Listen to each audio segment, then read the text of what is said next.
The Nightingale and the Rose. Part 1. The Student in Love. In a nest, in a tree, in a garden, a nightingale sang. Her song was beautiful. She sang of love and happiness. One day she saw a young student in the garden. "She says she will dance with me if I give her a red rose," said the student. "but in my garden there is no red rose." And when he said this, his eyes filled with tears. "Every day I study philosophy and I read all the things that wise men say about happiness. Now my happiness depends on a red rose." The nightingale heard this and said to herself, "Finally, here is a true lover. Every night I sing of love, and this young man suffers for love." The student continued, "I love the professor's daughter, and tomorrow there is a ball at the prince's palace. My love will be there. If I take her a red rose, she will dance with me. If I have no red rose, she will not speak to me." The young student looked around the garden. There were yellow roses and white roses, but no red roses. "Poor me," he said. "I need one red rose, but I cannot see any in this garden." "Ah," said the nightingale. "love is a wonderful thing. It is more precious than emeralds, opals, and pearls. You cannot buy love in the marketplace with gold coins." "The musicians will play their violins and my love will dance to their music. But she will not dance with me. I have no red rose to give her." The student fell onto the grass and started to cry. A butterfly heard him and asked, "Why is he crying?" A daisy asked her friend. "Why is he crying?" "Why is he crying?" said a little green lizard. "He is crying for a red rose." said the nightingale. A red rose? They all replied. "That's ridiculous!" The other animals laughed.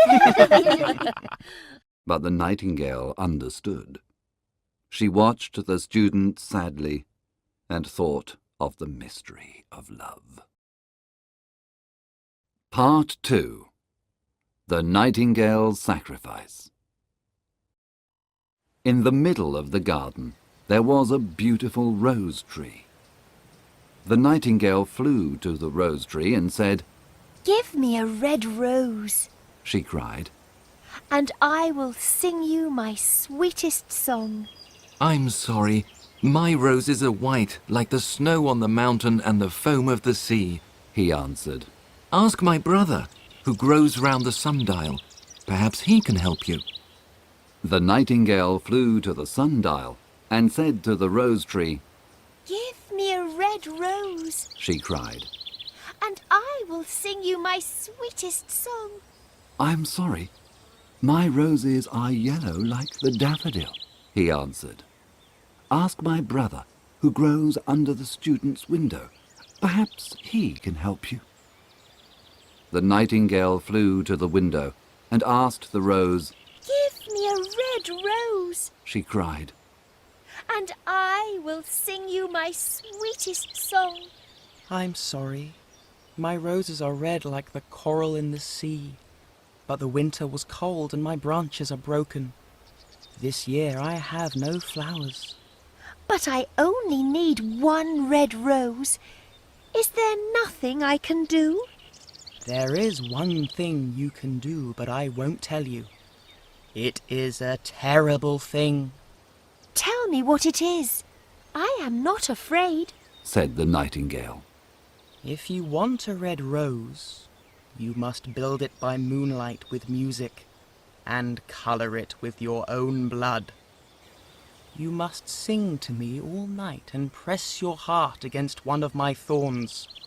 All night you must sing, and your blood will become my blood. Death is a big price to pay for a rose. said the nightingale. Everybody likes life. I like life. I like to fly and to look at the flowers and to smell their perfumes in the wind. But love is better than life, and the heart of a man is much more important than the heart of a bird. The student will have his rose. Part 3.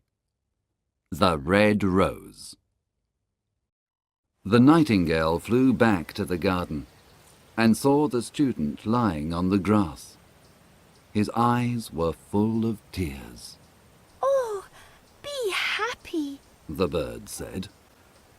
You will have your red rose, and tomorrow night you will dance with your love at the prince's ball.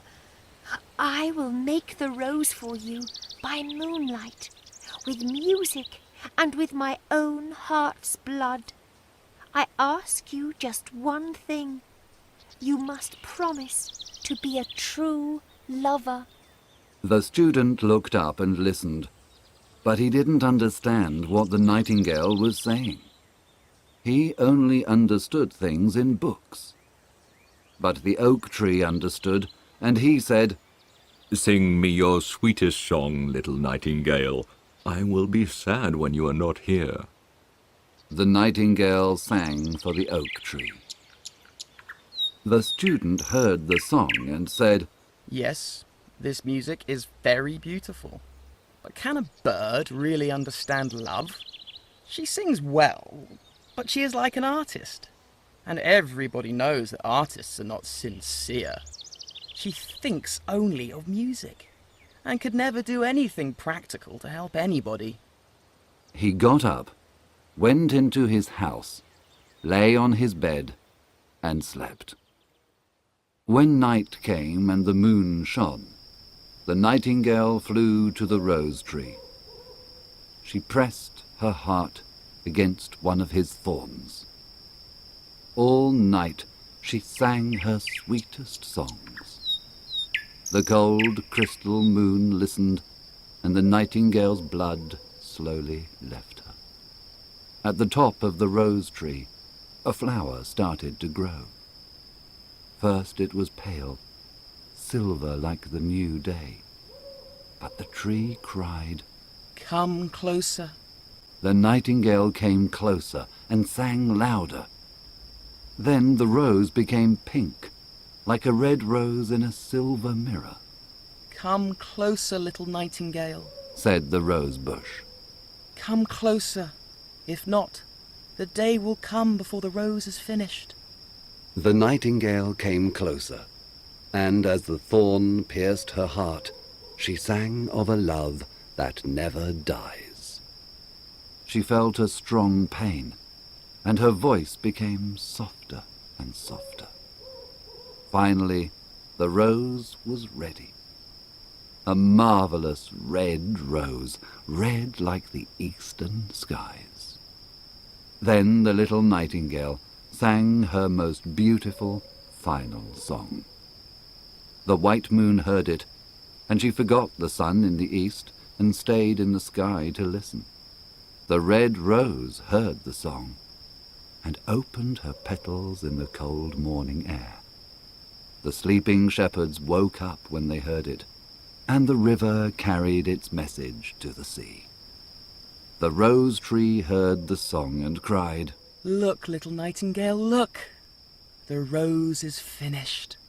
But the nightingale didn't hear, because she was dead on the grass with the thorn in her heart. Part 4. The Professor's Daughter.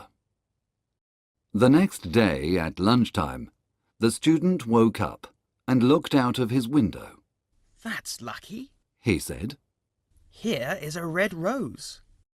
It is an extremely beautiful red rose. I'm sure it has a long Latin name. He took the rose from the tree. He put on his hat and ran to the professor's house. The professor's daughter was sitting near the door. Look, here is a red rose for you. Tonight you must dance with me as you promised. You will wear it next to your heart, and I will say, I love you. The girl didn't smile, but she looked at him. I'm sorry, She said, I don't like the colour. My dress is blue and the rose is red. And another thing, the Chamberlain's son gave me jewels. Everybody knows that jewels are more expensive than flowers. I don't want your rose. You are very ungrateful. said the student angrily, and he threw the rose into the street. At that moment, a cart passed, and the wheels crushed the flower. You are very rude. Said the girl. I will dance with the Chamberlain's son, not with you. Then she stood up and went into her house. The student started to walk home. Love is a stupid thing. He said, I prefer to study books. They are much more interesting and useful. Yes, logic is much more useful than love. I will go home and study philosophy and metaphysics. and that's what he did.